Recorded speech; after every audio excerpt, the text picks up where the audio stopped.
senhor presidente, senador Paulo Paim, meus caros senadores, senadoras, telespectadores da TV Senado, ouvintes da Rádio Senado, a todos aqueles que acompanham a sessão no dia de hoje. Foi uma semana importante para o Senado Federal, para o Legislativo brasileiro, para a sociedade brasileira. Produzimos aqui no Senado Federal avanços do ponto de vista da reformulação da legislação brasileira importantes. Aprovamos na Comissão de Constituição e Justiça o fim do voto secreto no âmbito do Parlamento brasileiro, da qual eu tenho o privilégio de ser o relator dessa proposta de emenda constitucional. Aprovamos inúmeros projetos no plenário do Senado Federal, como a regulamentação dos lotéricos no Brasil, importante projeto que dá a estes uma legalização da sua função, e aprovamos na segunda-feira, nessa semana de esforço concentrado, uma reforma eleitoral. E este é o tema que me traz à tribuna na tarde de hoje, para nós refletirmos um pouco mais sobre reforma eleitoral e também sobre reforma política. E lamento muito nós não termos avançado para os pontos da reforma política. Mas eu não sei, senador Paim, senador Cristóvão, se não era para ser assim. Por que será que nós estamos todos preparados para fazer a reforma política? Será que a sociedade brasileira está preparada para a reforma política? Qual reforma política nós queremos? O sistema como ele está posto hoje, ele é perfeito. Nós não votamos nas pessoas, nós votamos no partido político,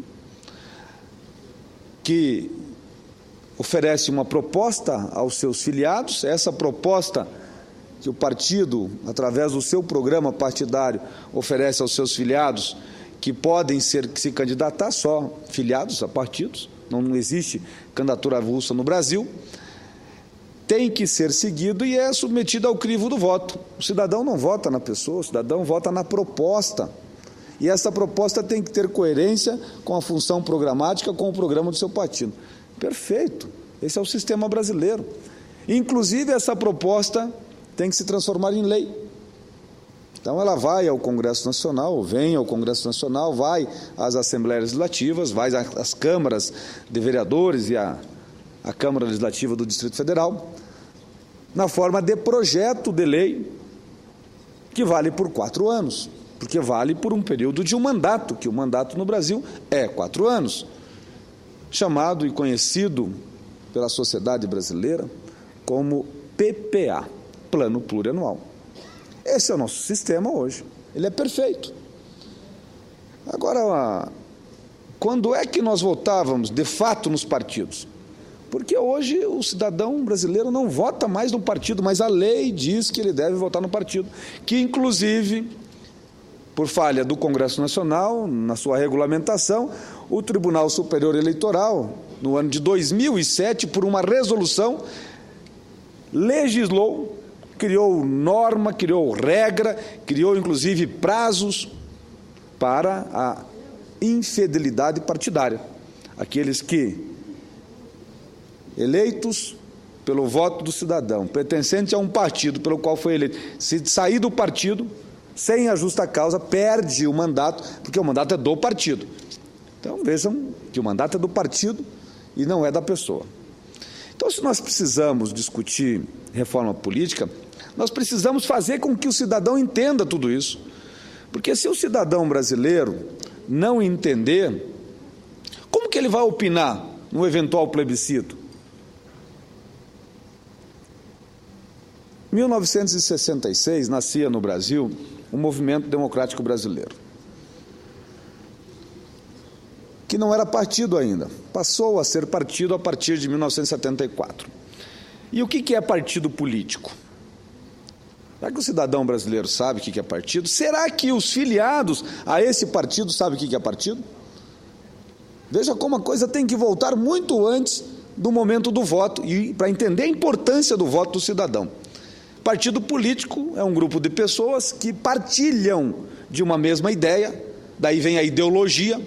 Esta ideologia é que vai nortear o programa do partido, que estatue, cria um estatuto e tem a função programática, e esta função programática, o programa do partido, norteia os seus filiados, que são movidos por essa ideologia, que colocam na sua proposta e que é sabatinada nas urnas.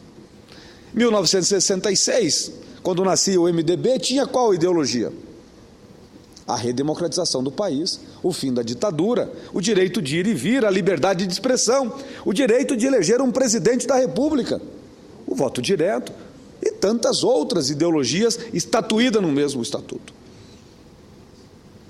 Conseguimos isso e colocamos dentro de uma Constituição, em 88, o cidadão ávido a votar para presidente pela primeira vez, foi às urnas em 1990, elegeu um presidente.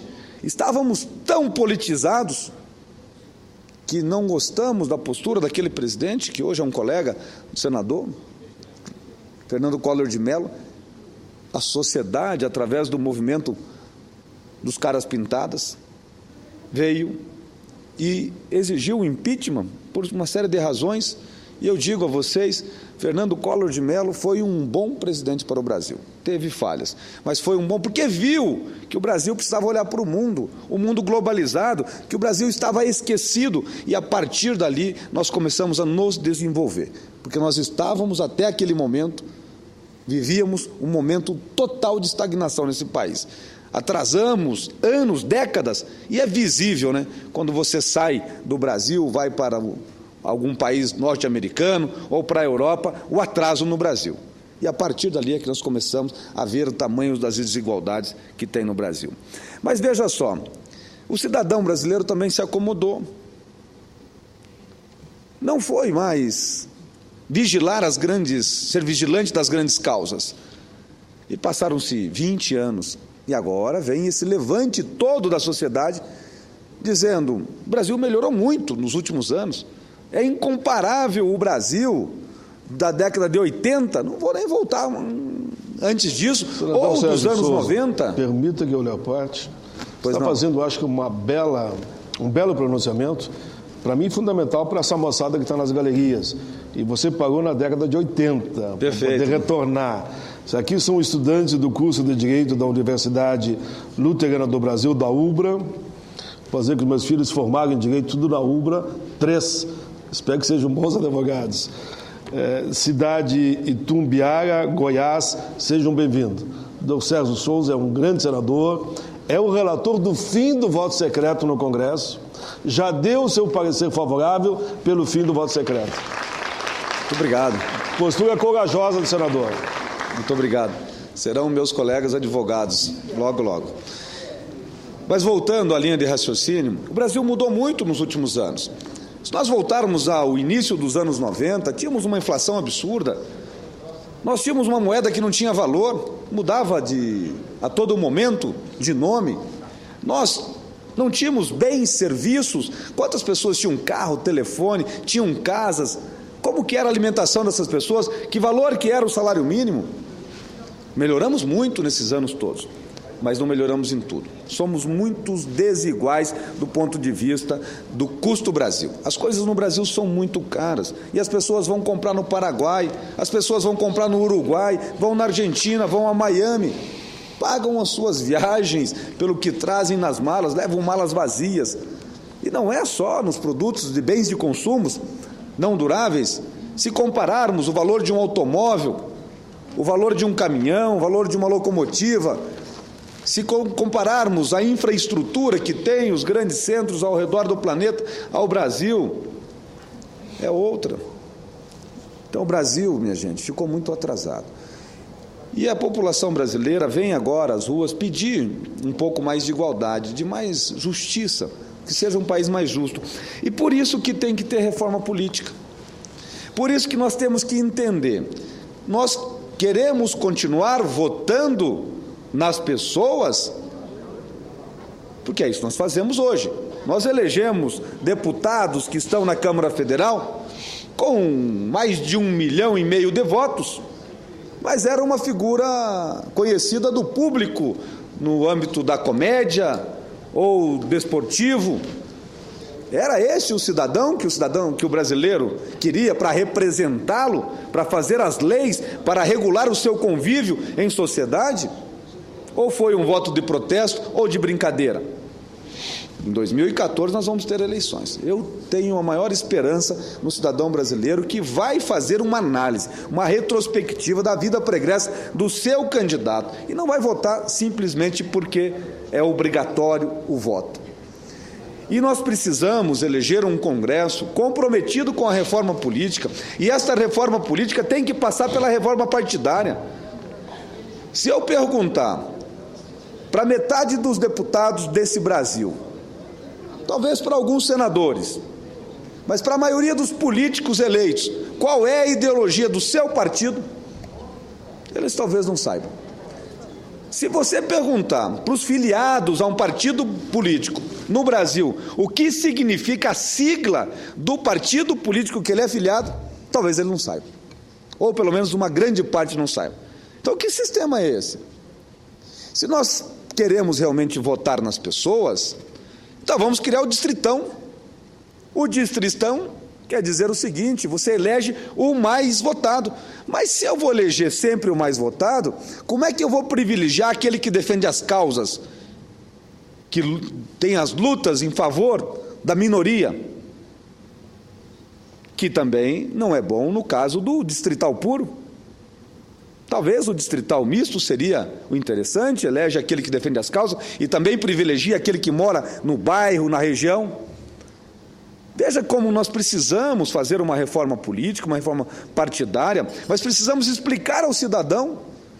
O cidadão tem que conhecer. Então, eu defendo, e eu acho aqui, acredito, de que a presidente Dilma, quando sugeriu um plebiscito para o Brasil, eu acho que foi precipitado, porque o momento não era oportuno, mas é necessário. Um plebiscito para discutir as grandes causas, de um lado vai estar aqueles fazendo propaganda, conversando, defendendo esta ideia, e do outro lado o outro. Ou esta posição vai dar condições à sociedade de conhecer. Vocês lembram do plebiscito do desarmamento? Com campanhas na televisão, no rádio, com propagandas prós e contras. Dá ao cidadão o conhecimento que ele precisa para poder decidir. E plebiscito, nós não precisamos convocar uma eleição exclusiva para plebiscito. Nós podemos até mesmo fazer nas eleições gerais, como acontece nos Estados Unidos da América. Senhor presidente, senhoras e senhores senadores, não avançamos há tanto.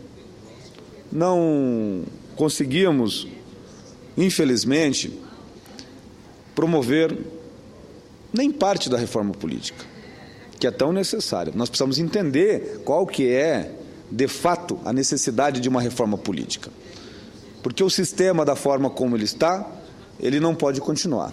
Nós temos que mudar. Mas fizemos uma reforma eleitoral. Reforma eleitoral, a conhecida e apelidada por muitos como mini-reforma eleitoral, ela veio no qual intuito? De atender a um apelo da sociedade brasileira pelo barateamento das campanhas eleitorais, ou seja, pela limitação do abuso do poder econômico nas eleições,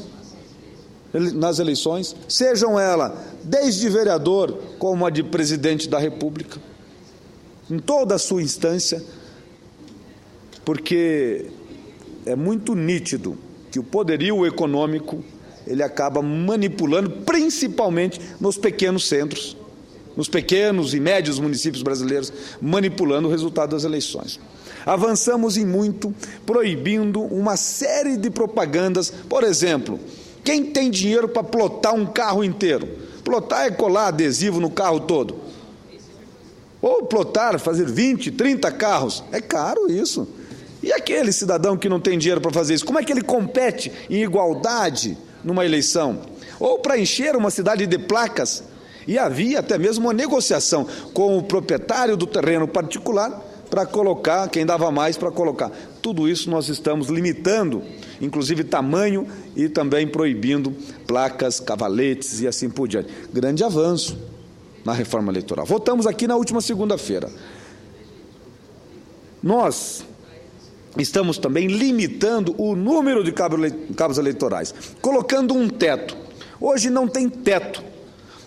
Chega em algumas regiões, no meu estado, o estado do Paraná, municípios pequenos, o candidato na véspera da eleição contrata metade dos eleitores como cabo eleitoral, coloca todos na rua na última semana, nos últimos 15 dias, e ainda com o compromisso, mesmo não podendo pela lei, mas de sair todo mundo na rua, trabalhando também nos dias das eleições, circulando e assim por diante. É prática comum nesse país.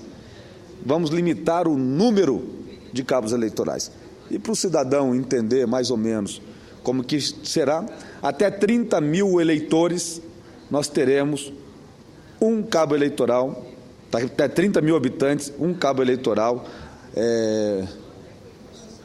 até 300, no máximo 300 cabos eleitorais. E depois vai a cada 1.000 eleitor mais um cabo eleitoral. Isso cria uma regra também, dependendo para vereador, para prefeito, esse que eu disse foi para prefeito, para governador, para presidente da República, para todo mundo. Tem uma nova regra limitando o número de cabos eleitorais. Um outro ponto que eu quero ressaltar, entre tantos aqueles que foram debatidos exaustivamente na Comissão de Constituição e Justiça e no plenário do Senado Federal na semana passada e nesta semana, na segunda-feira, a proibição de enquetes. Enquetes é aquela sondagem que faz um jornal regional, local, um veículo de comunicação da internet, de um rádio e assim por diante no período eleitoral, mas principalmente o jornal regional, aquele jornalzinho que é de final de semana, aquele jornalzinho que às vezes ele é mantido pelas prefeituras, pelas câmaras de vereadores, que não tem uma edição com assinaturas normalmente. Chega no período eleitoral, esses jornaizinhos começam a publicar enquetes. Se tiver 2 jornais na cidade, um publica uma enquete colocando o candidato A com 60% e o segundo colocado com 20%, com 10 de indecisos, por exemplo, e o outro publica o inverso. Isso é uma prática comum no meu estado. O que tem de enquetes montadas que ninguém pergunta para ninguém, o cara só cria um gráfico e publica num jornal. E aquilo é distribuído, meu caro líder, senador Eunício Oliveira, de casa em casa, nas cidades, como se fosse uma verdade, mesmo com a referência. Não havia previsão legal para enquetes. Isso constava tão somente da resolução do TSE. Agora nós estamos e colocamos aqui no Senado Federal a proibição de enquetes, dentro do texto eleitoral da Lei 9.504, que é a lei eleitoral, a proibição de enquetes, para moralizar as eleições. Pesquisa não. Quer contratar pesquisa? Contrate a pesquisa. Tem pesquisas que são mais caras, são mais baratas, mas tem regras que têm que ser seguidas, tem que mandar para registro no cartório eleitoral. Inclusive, tem que mostrar quem é que contratou a pesquisa, tem que apresentar nota fiscal. Essa foi também uma exigência alterada agora nessa reforma eleitoral. Então, eram essas as reflexões, senhor presidente, que eu queria fazer, da importância da reforma política, e lamentar o porquê não chegamos, mas se não chegamos, talvez porque não estávamos preparados, entender essa movimentação toda da sociedade brasileira, que está ávido por um Brasil melhor, mais justo, e talvez agora seja o momento oportuno para nós debatermos com a sociedade a reforma política, mas dizer que nós, congressistas, não estamos deixando sem resposta. Estamos fazendo uma alteração significativa na lei eleitoral que vai moralizar ainda mais as eleições. Muito obrigado, senhor presidente. Uma boa tarde a todos.